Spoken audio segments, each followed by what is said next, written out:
How's it going, guys? I hope everybody's having a good day. So deer season fully ended in the state of Georgia this past weekend. So it's Monday, and in the off season, in between deer and turkey season, I love getting out and running traps and catching coyotes and raccoons and foxes and bobcats and things of that nature. So I just figured I'd bring y'all along and show y'all what traps I like to use, what I look for when I set, location wise, sign wise, and how I do a couple different kind of sets. So I use a dirt hole set the most, and if you're familiar with trapping, you're gonna know what I'm talking about. I also run a flat set, and that's what this set's gonna be. Typically I would go ahead and dig my bed and drive my trap in the ground, my stake. I came in before deer season in the summertime, which I really hate doing, and setting traps just because it's hot and it's a lot harder to control your scent because you're sweating everywhere. But where I'm trapping at, they was having problems with critters getting their animals, chickens and things of that nature. So I came out and I managed to catch one young female in about 3 or 4 days before a lot of heavy rain set in, and I tripped them. And so my traps are still where they were at when I set them.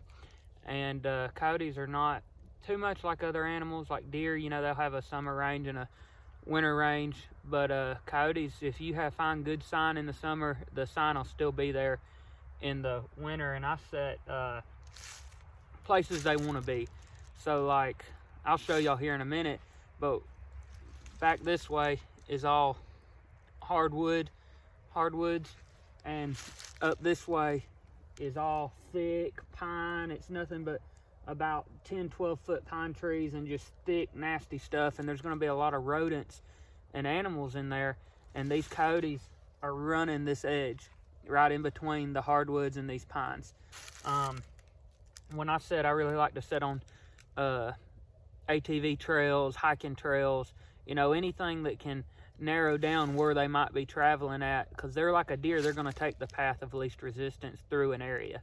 They rely on their nose and the wind to find their prey, but they'll be coming through here, you know, scent checking this and scent checking that, whichever way the wind's blowing. And when I set a place like this, general rule of thumb is if a spot's good for one set, it's typically good for 2 sets.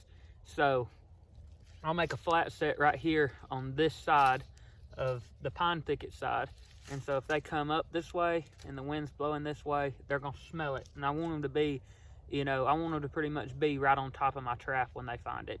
And then right up that way, probably 30 or 40 yards, I'm gonna set a trap on this side, so it'll be good for this wind, which I've got them funneled down so much right here that they're gonna smell it when they come through. So I'm gonna go ahead and dig my trap bed out and show y'all what I'm doing and what I'm looking for. I've got on these rubber gloves. I pick them up at Dollar General, and when I wax my traps, I typically wax these with them just to keep human odor off your traps. Because if you get too much human odor on this trap right here, you'll come up and the coyote will have your trap dug up, and it'll be laid off to the side, still set, but dug up. And a lot of times they'll crap on it, and it's pretty insulting, really, when you mess up and get some scent on your traps. But I'm gonna go ahead. This is a Bridger number 2 dogless. I'm running some of these this year, and I'm really liking them so far. But I'm gonna go ahead and I'm gonna make a flat set right here and give you the rundown.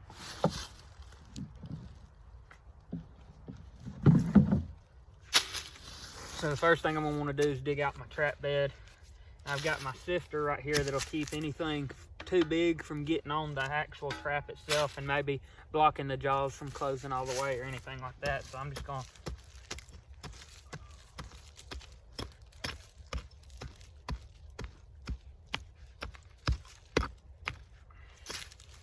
get a good trap bed dug, and I'll save these rocks right here, and I might use them for some a little bit of blocking later. You hear a lot of people talk about blocking with bobcats, and if I was very set specific for bobcats, I would use a lot of blocking. I mean, people even catch them with the traps exposed. But coyotes are a lot more finicky than that, and your foxes are too. If they feel like they're being blocked down too much, they will abandon a set. They won't go to it. So I've kind of got a little bowl dug right here. I'm gonna go ahead and get my trap set.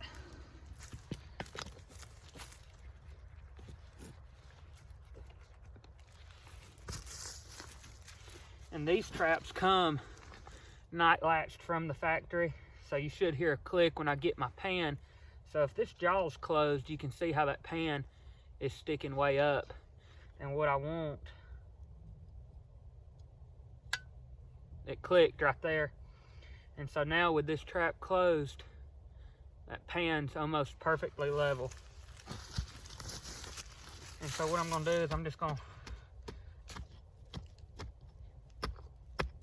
disturb the dirt up a little bit right in here, try and get any rocks out. And a lot of times I'll dig a little hole for where my trap's staked.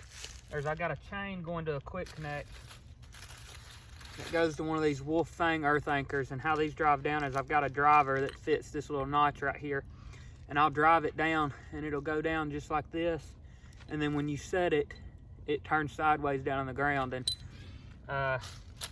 your coyote's gonna break that cable a lot of times before he'll pull that out of the ground if you've got good soil. Now if you're setting in mud or real sandy soil, you know, they have the potential to pull them out, but I've never, with those anchors, I've never had a problem having one get pulled out. So I'm gonna go ahead and dig me a little hole right here for all my chain and whatnot to go down in. I'm self-filming, so I can't give you the best angles, but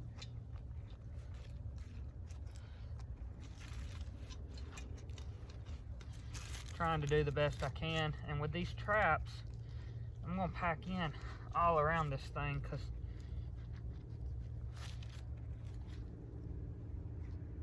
I don't want this trap moving at all. I don't want it to wiggle. If that coyote steps right beside it or steps on one of the levers or the jaws or anything, it doesn't need to move. It needs to stay. See, I'm pressing on this right here. I'm getting a little bit of wiggle, and a coyote will come through and he'll hit that and you won't catch him. So a lot of times what I'll do is I'll take my sifter and I'll sift some dirt. People use pan covers and things like that, and I don't use it a lot. I'll wipe off my pan right there, so my pan's now exposed. I'll get a little small stick and I'll go underneath my pan, make sure there's nothing there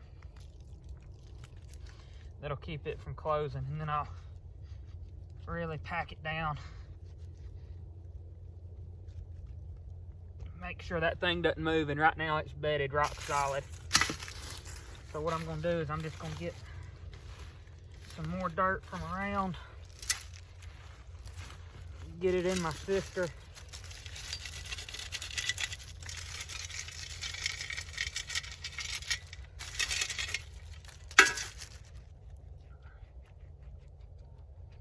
And I'm not too big on measuring, you know, how much I get on that, but this trap's rock solid right now. It's not gonna move. I've got a few more rocks and pebbles in there than I'd like.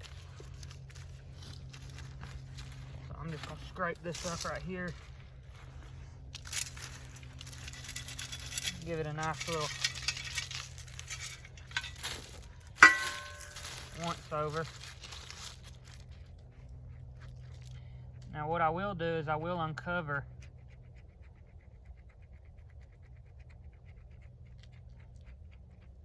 my pan. And I've got my pan right here. And I typically go, you know, my pan's here. I'm gonna put my hole here.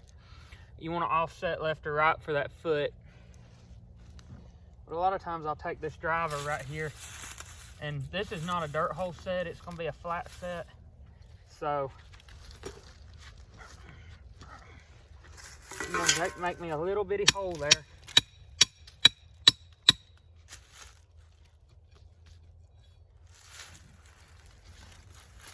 Just enough so that he knows I can put my bait in there and it be hid, because I want him to look for it. So now that I got this ready, I'm gonna kind of blend this back in.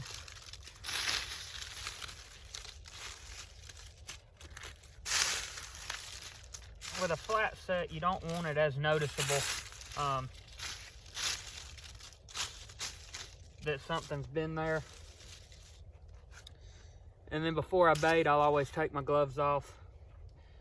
I don't need to get lures on my hands while resetting any of these traps or anything like that. So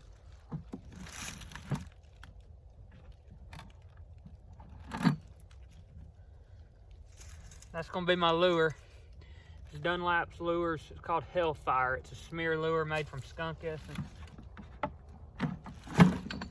And then on my bait, I'm gonna try some. He's a local guy. He makes some coyote baits and lures, and this is Death Card Predator, I believe is Phillips Outdoors. He makes deer lures and things like that, but I got this from him at the GON Outdoor Blast. So I'm excited to see how this thing works. He has a lot of success with it, so we're gonna see if I can't have some success with it.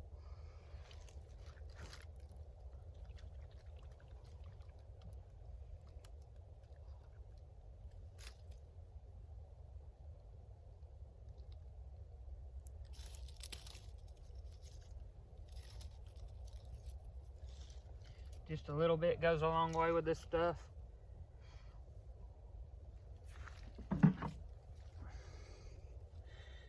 This Hellfire right here just about run you out of the country. It's some strong smelling stuff. It's pretty much like you put a skunk in the bottle. So I'm just gonna stick that right there, cover it up.